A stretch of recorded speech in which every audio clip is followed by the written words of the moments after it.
અમરેલી બગસરાના મોટા મુંજિયાસર ગામે સીમ વિસ્તારમાં પરપ્રાંતીય મજૂરની થઈ હત્યા। બગસરા તાલુકાના મોટા મુંજિયાસર ગામે વાડી વિસ્તારમાં પત્નીના આંગડિયાત પુત્રના હાથે ખેત મજૂર પિતાની હત્યા કર્યાનું સામે આવ્યું છે। મૃતકના આગલા પતિના પુત્રએ પિતાની નજીવી બાબતે હત્યા કરી છે। રમણભાઈ કટારા નામના આદરણી પુત્રે હત્યા કરી છે। રમણભાઈ કટારાએ નજીવી બાબતે ઝઘડો થતાં માથામાં બોથડ પદાર્થનો ઘા મારી હત્યા કરી મોત નિપજાવ્યું છે। આરોપીએ બે મહિલાને માર મારતા ઇજાગ્રસ્ત થયા છે। ઇજાગ્રસ્ત મહિલાને સારવારમાં ખસેડાઈ છે। મૃતકની ડેડ બોડીને બગસરા હોસ્પિટલ ખાતે પોસ્ટમોર્ટમ અર્થે ખસેડવામાં આવી છે। બગસરા પોલીસના પીઆઈ આઈજે ગીડા સહિતના પોલીસ ઘટના સ્થળે પહોંચી હત્યાની ઘટના અંગે વધુ તપાસ હાથ ધરી છે।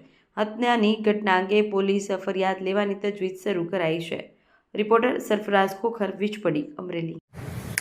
વિક્રમભાઈ કાળુ અમલિયાર જે મરી ગયા છે, મારા કાકા સસરા થાય છે, એમના છોકરાએ એમનું ખૂન કર્યું છે અને બગસરા પોલીસ સ્ટેશને જાણ થતાં તે આરોપીને પકડીને બગસરા પોલીસ સ્ટેશને લઈ આવ્યા છે અને જે ડેડ બોડી છે એ અત્યારે સરકારી દવાખાનામાં છે એટલી મને જાણ મળી છે।